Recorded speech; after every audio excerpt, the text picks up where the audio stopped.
It's you went to Eswatini and represent that in Zimbabwe for netball, right? So how was the games? Did you enjoy? Yes. Like going out of the country and all that? You really enjoyed? Yes.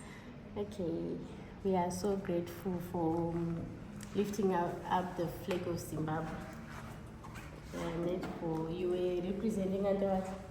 Under 18. Under 18 girls. Okay, so you took the medal. Which one? Gold. Okay, congratulations. Thank you. My name is Natalie. I'm the sister of Natasha.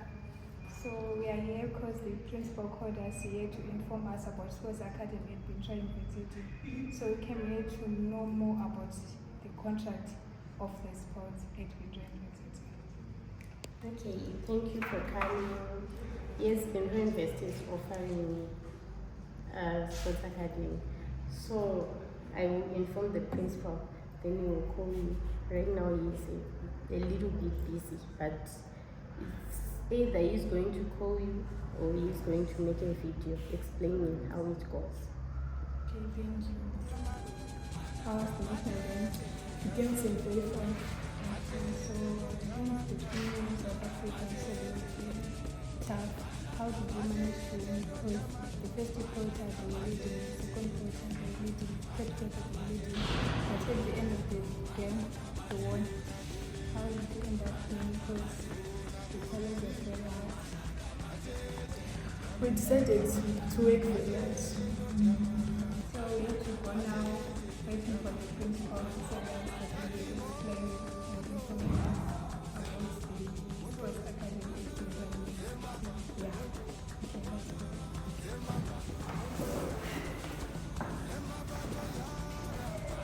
Greetings and how are you?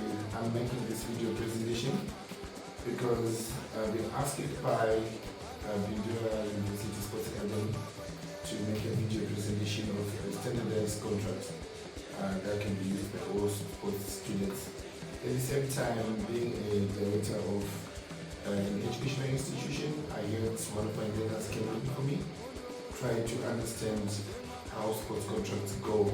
So I'm also going to take this opportunity to explain to her how this goes, because is interested one day to be joining BUSE University Sports Academy.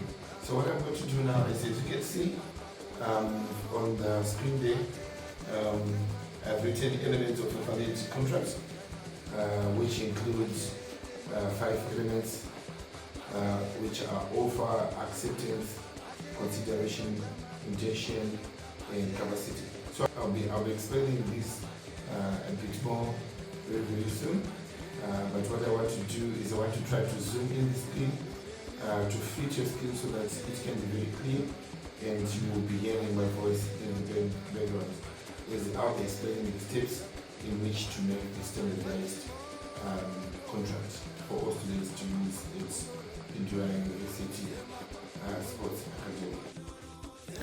As you can see on the screen there, a valid contract is 5 elements, which are offer, acceptance, consideration, intention to create legal relations, as well as the capacity. This has been explained at the beginning of the video with the text that were appearing on your screen. The next stage when writing a contract is to look at the parties. The possible parties to a BUSE Sports Academy contract would be, number 1, the sports institution itself, which is BUSE University Sports Academy, and the second party would be an athlete, which can be a learner or a student who is above 18, who is a major. In the case of a student who is a minor, then a parent will be required to come and sign on behalf of the student. To start a contract, one has to introduce the contract, and the phrases that are used then are, on this, you state the date. This memorandum of agreement has been entered into by and between. You mention one of the parties, which is BUSE University Sports Academy, and you can even say herein after referred to as the academy, so that you don't keep on repeating, say, BUSE University Sports Academy. So this is BUSE. This is the BUSE. And the other party then is the athlete or the parent of the athlete. Next is to specify the terms and conditions of the contract, which includes the details of the contract, like the duration of the contract, obligations of the parties, considerations, which states what each party is going to offer in the agreement. As we go into the terms and conditions, we can even start by talking about the term and determination of the contract. What are the conditions there?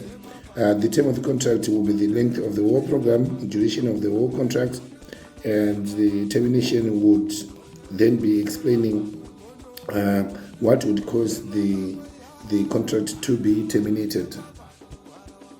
Next will be to lay down the obligations that are expected from both the academy as well as the students. And for example, there you can have the academy offering quality coaching, ensuring access to facilities and equipment and support services, whilst the students has to attend training sessions and events and maintain a high level of sportsmanship.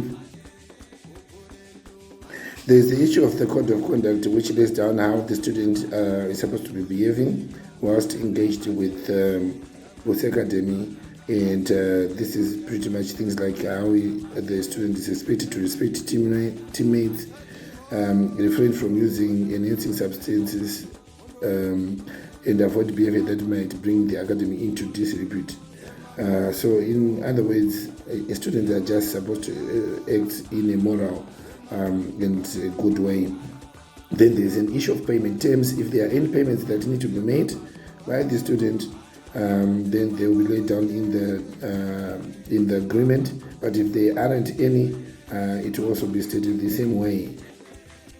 The other terms and conditions that would be expected now from the athlete is to maintain confidentiality of the academy, and to also state the governing law in case the contract has challenges, or for it to be understood. And also that it should be stated that whatever is written, they constitute the entirety of the agreement. And if there are any amendments to be made, they should then be met in writing, and that should be explained and stated in the contract. Then there's the issue of the signature page. The signature page then is then signed by both parties, of which a representative of the academy will be signing, and then a representative of the student or of the student himself or herself will be signing, and the date of signature should be included, and also even the place of the agreement where the agreement has been made should also be included there in the contract. This summarizes everything. So this constitutes a summary of what will be required for a standardized contract that will be used by all sports students.